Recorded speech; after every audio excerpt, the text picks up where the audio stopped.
உங்கள்கிட்ட வந்துடுறேன். இல்லை இப்போ ஒரு எப்போ வேணால் அமெண்ட்மெண்ட் வருன்ற ஒரு இடம் இருக்கு. Subject to correction. Yes sir. அப்போ ஒரு அச்சத்தை வெளிப்படுத்துறதும் ப்ரீஎம்ப்ட் பண்ணி இது நடக்கக்கூடாது, நடந்துடக்கூடாது, அதுவும் மக்களுக்கான விஷயம் தான் பேசுகிறாங்க. தனிப்பட்ட ஒவ்வொரு கட்சியும் பேசலன்னும் போது அந்த அக்கறையோடு இங்கே இருக்கக்கூடியவர்கள் அதை அணுக முடியாதா? மற்ற மாநிலங்கள்லாம் அணுகிறாங்கல்ல. இல்லை, இது அக்கறை. இன்னைக்கே கூட தமிழ்நாடு பிஜேபி லீடர் சொல்றாரு, அந்த அனைத்து கட்சி கூட்டத்துக்கு நாங்கள் இப்படி ஒரு கோரிக்கை வைக்க போறோம்னு சொல்லி தான் நாங்களும் வந்திருப்போன்றாரு. அப்போ இன்னைக்கு அவர் அப்ப அதை ஏற்றுக்கொள்ளக்கூடிய அல்ல அண்டர்ஸ்டாண்ட் பண்ணக்கூடிய இடத்துல வந்திருக்கிறார் அப்படின்னு. எல்லா அரசியல் கட்சிகளுக்கும் இது அரசியல் ஆக்குறவங்கள எந்த பிரச்சனையுமே கிடையாது. அரசியல் கட்சிகள் அரசியல் பண்ணாம அவியலா பண்ணுவாங்க. So they can politicize any issue.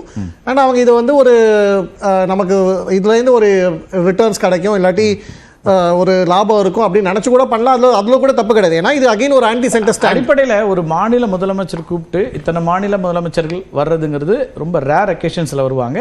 பிரச்சனையினுடைய தீவிரத்தன்மை கருதியும் அதுக்கு பிறகு அவர் வந்து அதுதான் சொல்றோம்ல, ப்ரீஎம்ப்ட் பண்றோம், சர்ப்ரைஸா எடுக்கக்கூடாதுன்னு திரு குமரகுரு அவர்கள் சொன்ன மாதிரி இது எதுவுமே நமக்கு தெரியல, நடக்கல.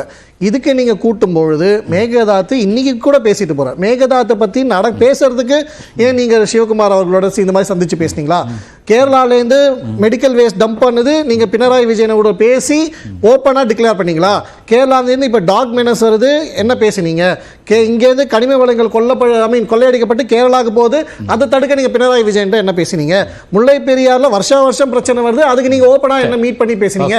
இதெல்லாம் இருக்கிற பிரச்சனையே சால்வே பண்ணல நெய்பரிங் ஸ்டேட்ஸோட. இது ஒண்ணுமே இல்ல, 2-3 மாசத்துல இந்த சதர்ன் யூனிட்டி தெரிஞ்சிரும். காவேரி பிரச்சனை, மழை. ஒரு உதாரணத்துக்கு நான் சொல்றேன். இப்ப இலங்கையோட நமக்கு நிறைய பிரச்சனைகள் இருக்கு. நேபாளத்தோட எல்லா கண்ட்ரீஸோட பிரச்சனை இருக்கு, பங்களாதேஷோட இருக்கு, நெய்பரிங் கண்ட்ரீஸோட இருக்கு, அமெரிக்காவோட இருக்கு. அவர் ஏதோ வரிலாம் போடுறாங்க, எல்லாரோடையும் நல்ல உறவும் இருக்குங்க. இல்ல நீங்க சொல்றதுக்கு உங்களுக்கு உதாரணம் சொல்ல வரேன். இப்ப அங்கெல்லாம் வேறு ஒரு பிரச்சனைக்கு பிரதமர் விசிட் பண்ணாம இருப்பாரா? இல்ல நான் உன்னோட இந்த பிரச்சனை இருக்கு, இத நான் பேச அடுத்த மாசம் போறாரு இலங்கைக்கு.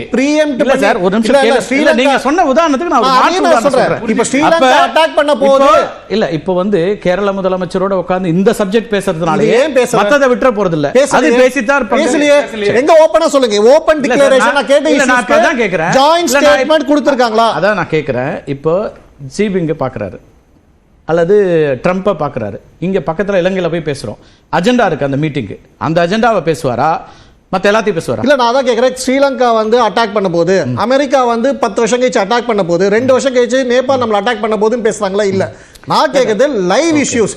எந்த ஜாயிண்ட் ஸ்டேட்மெண்ட் முல்லை பெரியாறு கேரளா தமிழ்நாடு கொடுத்திருக்கு, காவேரி மேகதாதுல கர்நாடகா தமிழ்நாடு கொடுத்திருக்கு, மெடிக்கல் வேஸ்ட் டம்பிங் பக்கத்தில் இருக்க உதாரணம் வேணா சொல்றேன். திரு குமரகுரு சொன்னாரு, அமித்ஷா என்ன சப்ஜெக்ட்ல பேசுறாரு, அதுல போய் எப்படி டீலிமிட்டேஷனை பத்தி சொல்ல முடியும்னு கேட்டீங்க. இதெல்லாம் பேசணும்னு சொல்லல, ஒரே ஒரு 4 வருஷத்துல ஒரு அஜெண்டா, ஒரு பாராளுமன்றத்துல சொல்றாரு, பாராளுமன்றத்தை சொன்னாரு, ஒரு 2 மணி நேரம் பேசினாரு, வேற சப்ஜெக்ட் சொன்னாரு, அதுல போய் டீலிமிட்டேஷனை பத்தி சொல்ல முடியாது, ப்ரோராட்டா சொல்ல முடியாதுனாரு இல்லையா?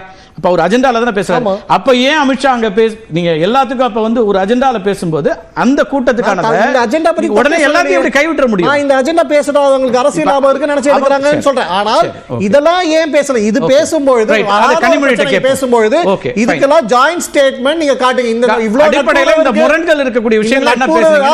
நட்புறவு இவ்ளோ நல்லா இருக்கு, அப்ப நீங்க கூப்பிட்டா வராங்க, இந்த இஷ்யூகளை கூப்பிட்டு வந்து பேசி முடிச்சிட வேண்டியதானே? ஒரு கண்டெம்னிங் ஸ்டேட்மெண்ட் கொடுத்தீங்க.